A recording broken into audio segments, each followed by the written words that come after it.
They said Vegas was built on dreams, but it was really built on bodies. Taylor Swift just released her new album, The Life of a Showgirl, and it's pure Vegas spectacle. Glitter, feathers, neon lights, and the kind of confidence that can only come from standing alone in the spotlight. On the surface, it's glamorous, a love letter to reinvention and power dressed up in sequins and champagne. But underneath that shine, there's something haunting. Because the showgirl isn't just a symbol of fame, she's also a ghost of history. A figure born from the darker corners of Hollywood and Las Vegas, built on control, corruption, and crime. This isn't just the story of Taylor's latest era. It's the story of the women who live the life she's only performing. What really happens when the music stops, the lights fade, and the truth steps forward. The showgirl, a vision of perfection, all shimmer and symmetry, a smile that could light up a theater. But if you step behind the curtain, past the sequins and the smoke, you'll find something else entirely. From the very beginning, her world was built on illusion, and sometimes on crime. As far back as the late 1800s, showgirls were caught between glamour and vice. Beneath the corsets and corsages were whispers of trafficking, exploitation, and deals struck in the shadows. The stage promised freedom. The reality was ownership.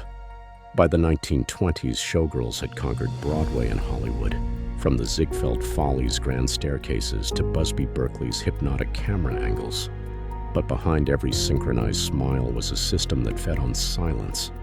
The casting couch wasn't a rumor. It was the cost of admission. Then came Las Vegas, the city that turned the showgirl into an icon. In the 1950s, the mob built the Strip, brick by brick and body by body. The casinos, the lights, the legends, all bankrolled by organized crime. Mobsters ran the shows, the money, and the women. They courted the most beautiful dancers, dressed them in feathers, and paraded them on stage as symbols of luxury. But offstage, it was different. Behind the neon facade were the same men who ran rackets, fixed games, and made people disappear. And for the women caught in that orbit, danger wasn't a possibility. It was part of the job. Vegas loved its showgirls, but the city was never built to protect them. Take Gary McGee, the real-life showgirl who inspired Sharon Stone's character in Casino. On paper, she earned 20 grand a year at the Tropicana. In reality, she made hundreds of thousands hustling chips and entertaining high rollers. A world where charm was currency, and every favor came with a price. And when charm wasn't enough, there were consequences. Vegas lore still whispers about the floating showgirl, a performer named Wendy, said to have been killed by her mobster boyfriend and dumped in the hotel pool. Maybe it's myth, but every legend starts with a truth someone wanted buried. Behind the glittering costumes and champagne toasts was an empire built on silence, crime, corruption, and fear. Hollywood sold the fantasy, Vegas perfected it, and the women who made it shine often paid the price. For some, the showgirl dream never ended. It just changed its disguise. The lights got brighter, the costumes got smaller, but the danger, it stayed the same. Because the dark side of the showgirl life isn't some relic of the past. It's still here, stitched into every feather and spotlight. There's Debbie Flores Narvaez, a dancer who left her corporate job to chase the Vegas spotlight. She made it, performing in packed theaters, wrapped in sequins and applause. But in 2010, Debbie didn't show up for rehearsal. Days later, police found her dismembered body hidden in concrete. Her ex-boyfriend, another dancer, had killed her.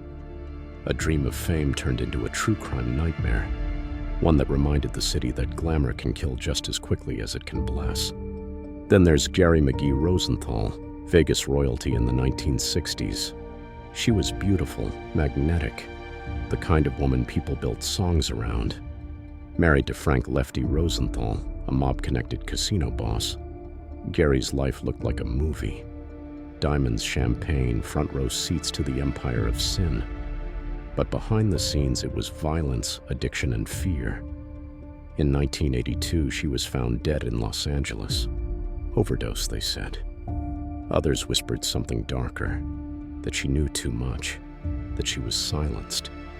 And then there's Marjorie Orban, proof that sometimes the line between victim and villain blurs completely. Once a Vegas showgirl, she traded the stage for a life of luxury. But in 2004, her name hit the news for something else: murder. She killed and dismembered her husband, hiding the body for months. The press called her the showgirl killer. The spotlight had warped into something monstrous. 3 women, 3 different lives. One recurring story: the pursuit of beauty, the lure of power, the cost of both. Because under the stage lights of the showgirl dream lies a pattern of exploitation, obsession, and death. A reminder that in this world, the brighter you shine, the darker your shadow becomes. Taylor Swift's The Life of a Showgirl might sound like a celebration, all the glitter, glamour, and neon heartbeat of Las Vegas. But whether she meant to or not, she's pulled a spotlight onto something much older and much darker. Because the word showgirl carries more than rhinestones, it carries decades of secrets, stories of women who were idolized on stage and forgotten when the curtains fell. Swift's new era feels triumphant, Vegas-themed, confident, and loud. But beneath that glimmer is a legacy built by real women who fought to survive in a world run by power, money, and men who controlled both. The showgirl fantasy that built Las Vegas was often funded by mobsters and haunted by crime. Behind every perfect smile was a contract written in silence. Behind every feathered headdress, a whispered rumor, a payoff, a cover-up. In celebrating the image of the showgirl, Swift reminds us, maybe unintentionally, that the costume was never just fabric and glitter. It was armor, a survival tool, a performance within a performance. The real life of a showgirl has always been a balancing act: beauty and danger, applause and fear, freedom and control. For every dazzling review and Hollywood number, there were stories buried just out of sight. Stories of women who paid the price for the fantasy everyone else enjoyed. So when we watch the lights of Vegas flicker, when we see that image of the showgirl reborn in pop culture, it's worth remembering what those lights are built on. Behind the spectacle lies a history of crime, corruption, and survival, a story as chilling as any true crime case. Because in show business, one thing has always been true: not everything that glitters is gold.